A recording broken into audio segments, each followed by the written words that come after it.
Well, good morning, Bridgeway. It's great to see you here today. I want to welcome you, especially those of you who are in person. I also want to take a moment and welcome those of you who are joining us at church online via our live stream. It is so good to be together and to be connected on this day. I'm excited to be together, and we're going to wrap up this great series we've been in called Own the Vision. We've been reading through this book of Nehemiah, and if you're here today, maybe for the first time, you're kind of coming to the very end of this book, and it's kind of a strange chapter to end the book of Nehemiah on. In fact, I kind of wrestled with God all week about, like, God, do we really have to preach and teach Nehemiah 13? And I was struggling with it, but I think that what this chapter is going to teach us is something that we all need in the way of revival. To kind of get us thinking about this, let me just ask you a question. I'm looking around the room, and I want to kind of get you thinking for a moment. How many of you would say you're here today and you are retired? You've hit that stage of life, you're retired. Raise your hand, proud, you earned it, right? All right, that's one group of people. Now, the second group of people are probably in the middle somewhere. Like, they're not retired yet, but you can see it. It's on the horizon. Raise your hand if it's like, it's in your future. Like, you can almost see it happening. Yeah, it's like you're dreaming about it, right? All right, and then the last group of people, how many of you would say, you know what, retirement, Pastor? I mean, it's like, I can't even see that far yet. Like, I don't even know if that's possible. Or maybe you don't want to retire. You haven't even gotten started yet, right? Like, you're thinking, like, I'm just getting started in this thing. It's like, it's a long ways off. I don't want to retire. I want to die with my boots on, right? I know this about retirement. Whatever you feel is in your future, you want your retirement to be conflict-free, right? You want it to be drama-free. You've worked all your life. You've had a stressful job, and you want it to be just this easy time, no conflict. I envision my retirement with just lots of like white sand beach, like sun. In fact, this past week, I was trying to cheer up my wife. It was kind of a difficult week in the Aulbach household. My oldest son, Brennan, went off to the Coast Guard. He had enlisted, and this past week, he shipped out. And so it was a real emotional week, especially for Sean and me too, just missing him. But we're excited for him, and I'm trying to kind of cheer my wife up, like, hey, it's only 8 weeks of basic training, and then he's going to get shipped off. And I'm like, sweetie, Coast Guard, like, he's going to get stationed somewhere on water. And so I'm saying, maybe we can start kind of checking out some pre-retirement spots, like, I don't know, Virgin Islands, Puerto Rico, Hawaii, right? Like, I'm thinking, like, this could be good. We'll go visit them. And it didn't really cheer her up, but made me kind of think of what our future could be like.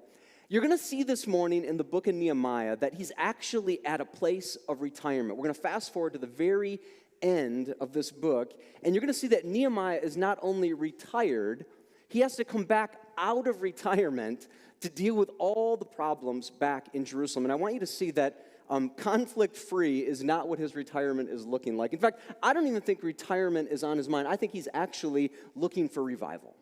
I think what Nehemiah, throughout this entire book, this entire vision, all of his leadership is about bringing people into a personal, spiritual revival. And that's what I want to talk to you about today. Nehemiah has some hard words to say to the people of God, the people who should be following God.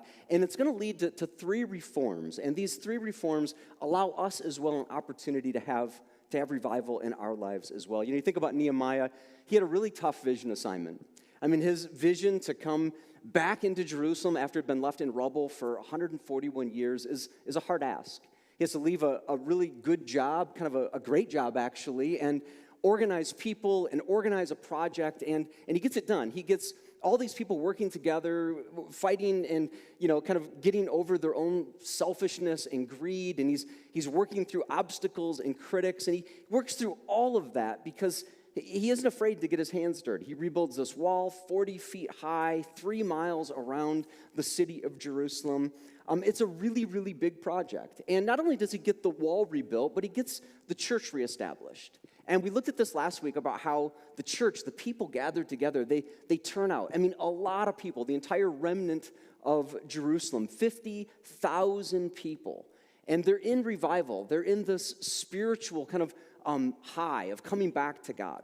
And Nehemiah not only gets the people back together, he not only gets the church reestablished, he gets them to open the book. He gets them to open the Bible and to begin to live their lives by this book. It's a great moment. I mean, this man has devoted 12 years of his life to this project. And I'll tell you, this really should tell us something about Nehemiah and should inspire all of us. Nehemiah loves God, and he loves these people, and he loves the city in which God has called him to. He absolutely loves Jerusalem. I was thinking this week about how, we can think Jerusalem just so far off and this point in history so far ago, but we have a lot to thank Nehemiah for today. In fact, this city, Jerusalem, would be the city that Jesus would come to and minister to and care for these people, and they would reject Jesus. In fact, that becomes the story of Easter and Good Friday, where Jesus, just outside of the city, just outside of this wall, would be crucified. It wouldn't be the end of the story. As we know, 3 days later, Jesus would be resurrected. And Jesus, as he would ascend to heaven, he would tell his disciples kind of these last words, these parting words. And I want you to see what this has to do with the city. Acts 1, verse 8, it says, "You, my disciples, will be my witnesses in Jerusalem and in all Judea and Samaria and to the ends of the earth." Think about this statement. I mean, Nehemiah started this revitalization of Jerusalem. And Jesus then comes and he says, "You will now be my witnesses here in Jerusalem," and it'll spread out. It'll go to Judea and Samaria, bordering further and further, all the way to the ends of the earth. And you're here today, and I'm here today, and we've heard that message because Nehemiah was faithful to his vision. That message did go out of Jerusalem. It did go to the ends of the earth and reach us here in this place today. As I've said about Nehemiah, he's just a regular guy. He's just kind of being obedient in his faith. He's not a pastor. He's not a prophet. He's just a regular dude who works really, really hard. He's got kind of what I would call grit and endurance, and he just gets the job done. 52 days later, the wall is rebuilt, restored, back in whole. And he's been on this leave. Nehemiah, as I have said throughout the series, he's been kind of on this leave. It would have been unpaid. It would have been a volunteer position to go back and rebuild this wall. And he gets nominated as governor, so now he's like got this high elected government official position as a volunteer. It would have been a stressful time for Nehemiah. And so he finishes the wall, he gets the great project done, and he does what probably many of us would do, like kind of goes out on a high note. He retires.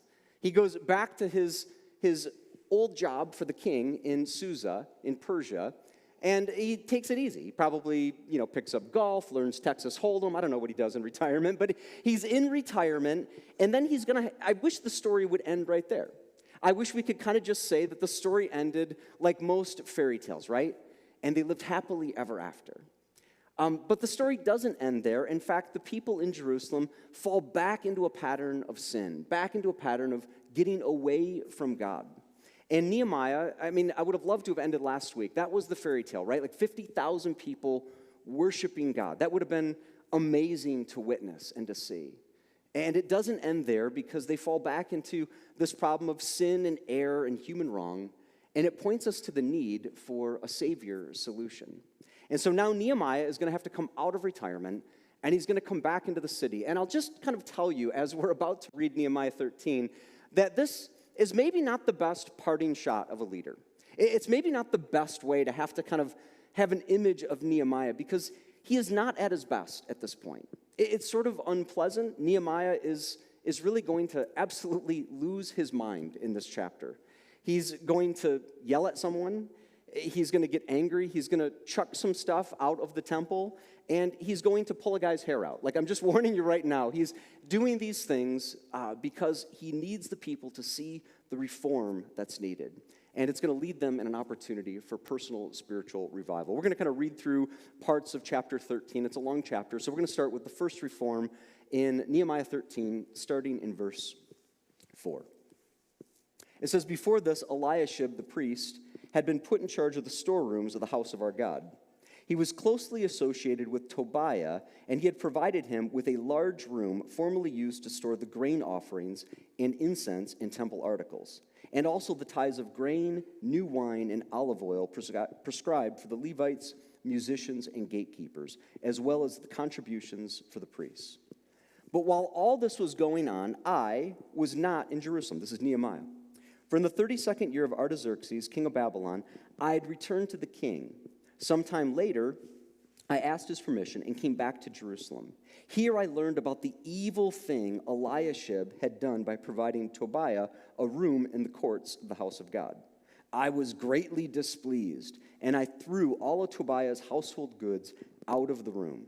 I gave orders to purify the rooms, and then I put back into them the equipment of the house of God, with the grain offerings and the incense. Now, let me kind of give you a little bit of background here. This is sort of the example of when the cat's away, the mice will play.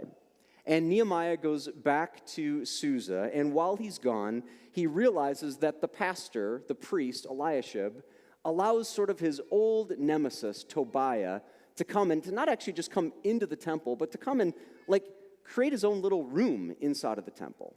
And it just drives him crazy.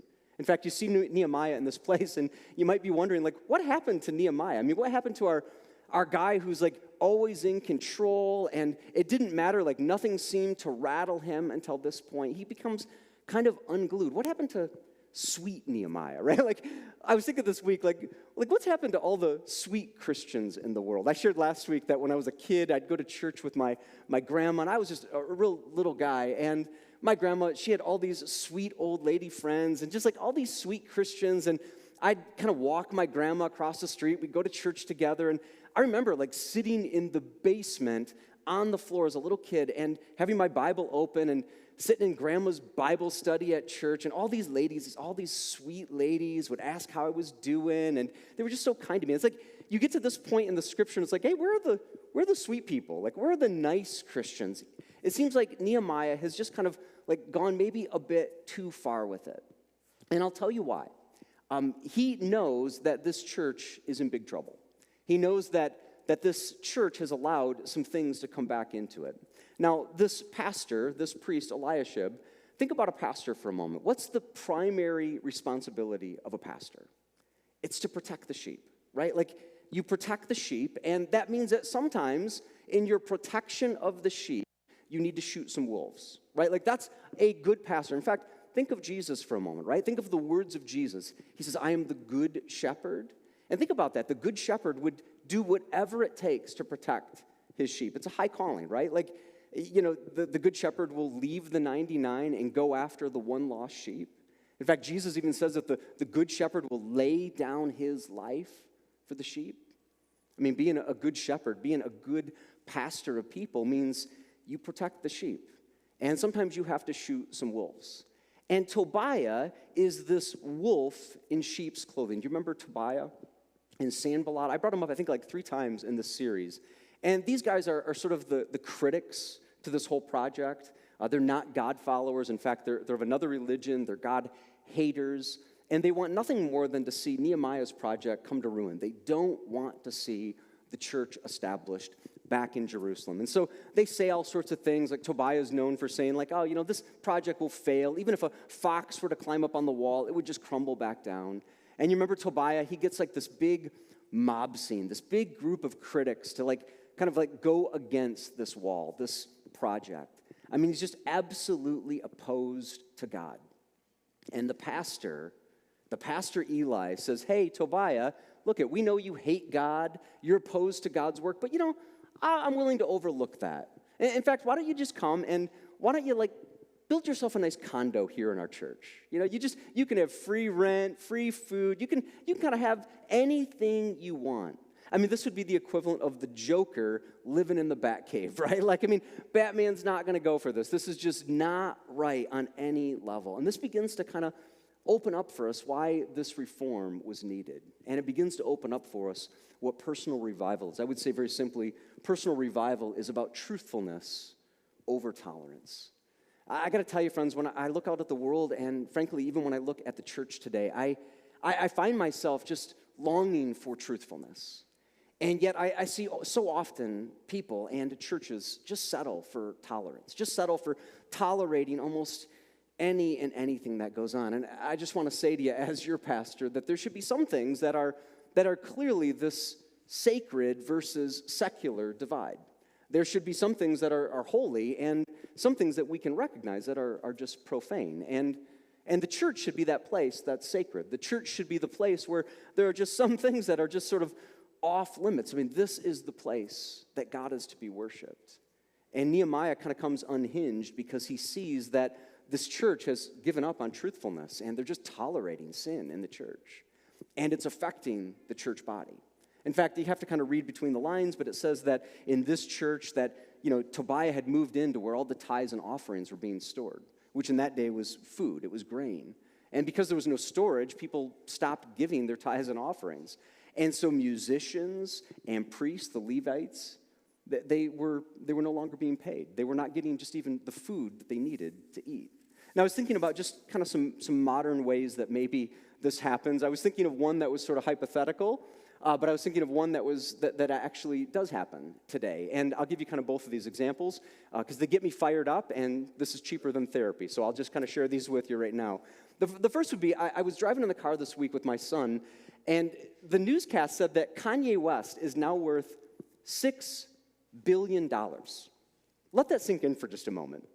And I have nothing against Kanye West. I mean, make all the billions you can make, right? But my son is having to kind of explain to me, well, yeah, Dad, it's because of these shoes, these Yeezy shoes. And I don't have much for fashion, so I don't own a pair of Yeezys, but $6 billion this man is worth, largely because of his fashion and music and all the other things that he does. But I just got to thinking, just hypothetically, what would it look like if, let's just say I ran into Kanye, right? Like I'm on the West Coast and I run into him and he's like, hey, I want to open up a distribution center in the Midwest.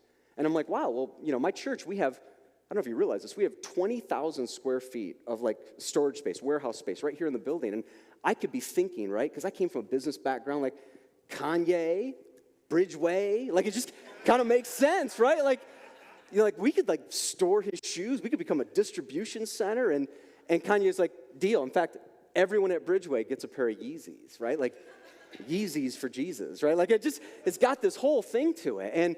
And all of a sudden you're coming to church, but you're noticing there's way more traffic in that warehouse, like trucks coming in and out. And I would just say, I would hope somebody would stand up and someone would say, well, wait a minute, Pastor, like that's all good and all, but is that our primary business as the church?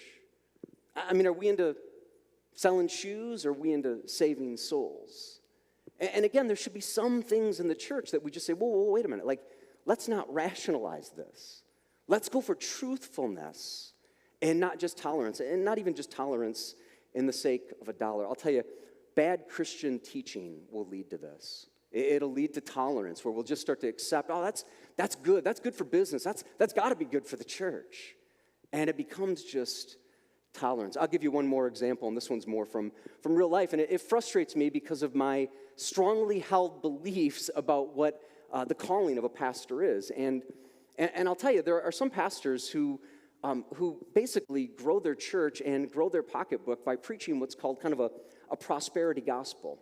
And it frustrates me. It angers me deeply because there are some who will preach this message that, hey, you want to be blessed in this life? Well, you better give.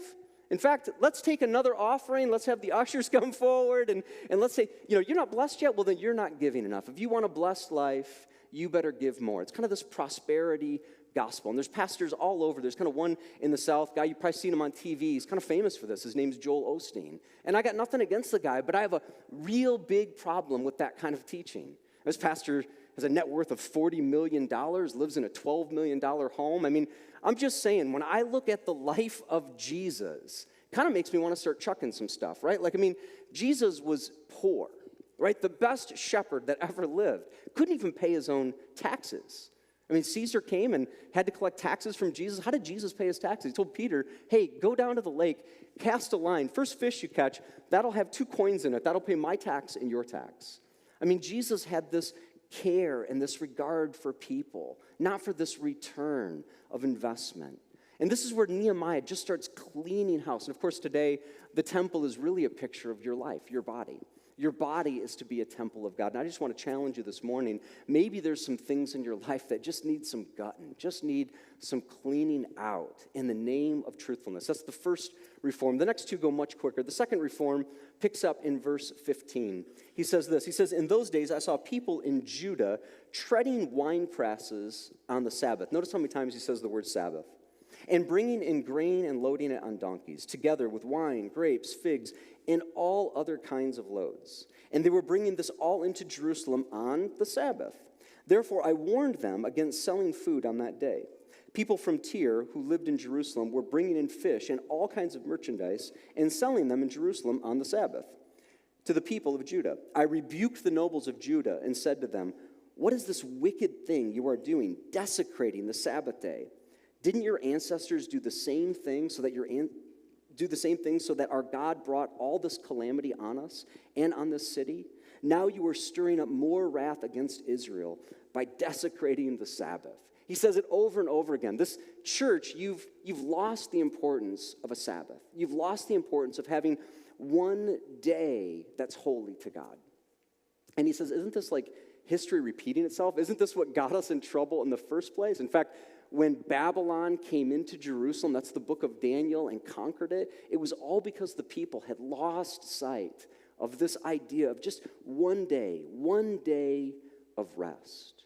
See, we're made in the image of God, the God who created everything, created the cosmos, created the earth and the atmosphere and vegetation and animals. And then the pinnacle of God's creation is you and me. And then it says God rested. There's this rhythm to God and the way he works, where there's work and there's rest. And I would say that in this way, it's really more than pride. If you can't rest, if you can't have one day, it's really a sign of pride, that you can't rely on God. So Nehemiah calls them out, and he really is bringing about this personal revival. And personal revival is a rhythm of work and rest. Hey, I'll tell you all day long, Christians should be the people that are known for hard work. Like, we should be the ones that are at the top of our game in whatever we're called to do. Not for our own advancement, not even for our boss, but for all glory to go to God. That's kind of the way I've tried to live my life. Colossians 3:23, whatever you do, work at it with all of your heart. But we also need to have this balance of working hard, but then resting and relaxing and trusting God. I would simply just say and challenge you, do you have one day where you rest? Just one day where you're fully present to the people around you.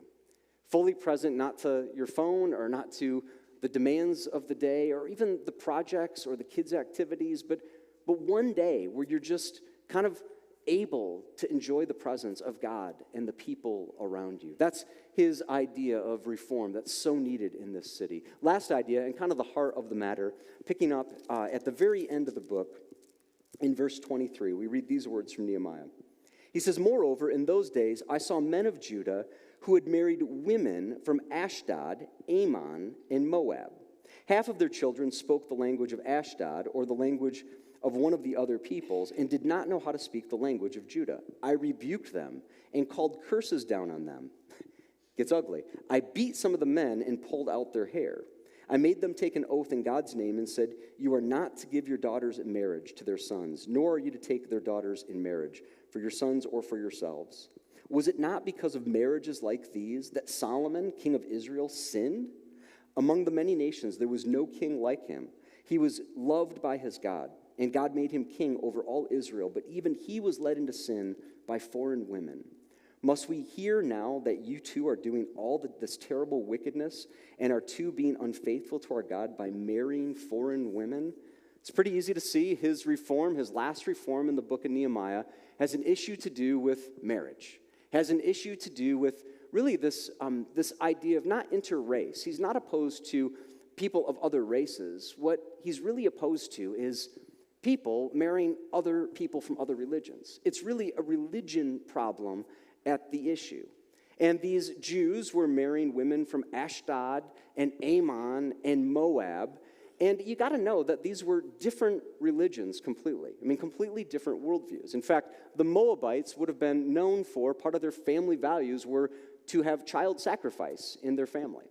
And so just think about that. How does that work in a people who are supposed to be following the one true God? If you have one person married to the other person who says, "Hey, let's have a baby. Let's sacrifice our baby," right? Like it wouldn't work. And this is showing us in so many ways how God's design is for husband and wife to be on the same page spiritually. It would be the same problem today if someone from two completely different worldviews were married to one another. It would be hard to decide. How do you decide how you're going to worship and how you're going to serve and how you're going to raise your family and raise the values in your home? And this leads to kind of the last reform that I want to talk about this morning, and that's that personal revival is a faith-centered family. I feel like I could say that every Sunday, that what really matters is what you do in your home and what you do to raise up this next generation. I mean, this seems to be really what gets Nehemiah so worked up. I mean, he yells at a guy, he curses a guy, he beats a guy up, he pulls their hair out of their beard. One commentary I read, I think got it right. It said, I think Nehemiah has gone a tad too far. You think? I mean, he's really kind of gone way beyond self-control in this moment. But I think it shows us again the need for families to fight for families. I'll tell you as your pastor that Christians, we should never be the ones out there looking to pick a fight, but we should never be the ones to lose a fight either. And I believe in the fight for our families, that families matter, and that we need to do everything we can to raise them, to know and to worship God. I want to just simply close this time with just a few questions. And I realize this is a challenging chapter to end the book on. It's a strange chapter, I'll admit. But if we're going to own the vision that God gives us, then we're going to have to learn that faith sometimes isn't a set it and forget it kind of faith, that we all need personal revival. So I'm going to invite the worship team to come up and to give us some time to just truly think about these words in light of our relationship with God. And I just want to ask you a few questions, just maybe a few questions, and if you want to close your eyes or if you want to just kind of just bow your head and think about these questions and just kind of take these up between you and God. First question I would ask is very simply, what are you tolerating? I mean, what are you tolerating right now that God is kind of speaking to you and saying you need to speak truth into that? Could be a family member, could be someone that you love that is just kind of living a life just off track, and God is calling you to speak truth into that situation. Maybe God is challenging you to kind of clean some stuff out of your own life, just in the sake of truthfulness. Second question, do you have a balance of work and rest? Do you ever take a break? Are you always moving and always feeling like you're needed? Do you ever just rest? And then the last question, how's your family doing? How's your family? Is there anyone in your family that just needs extra prayer right now? Anyone in your family that just needs maybe some additional encouragement? And God is kind of calling you to be that leader in your home, to lift them up and to come alongside of them. So I'll pray for you now. Father God, we just pause and we thank you again for these words. We thank you that at times your word is a hard word, and it brings about this opportunity for reform and for revival, God.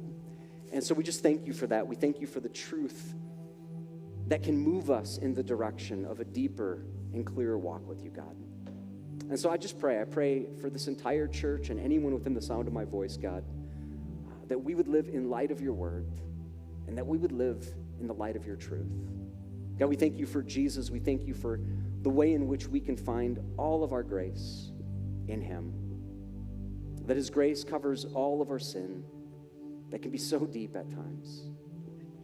But he offers us this life and this life eternal. And so, God, we're going to sing to you now. We're going to give you all the glory that you deserve. And it's in your name we pray. Amen.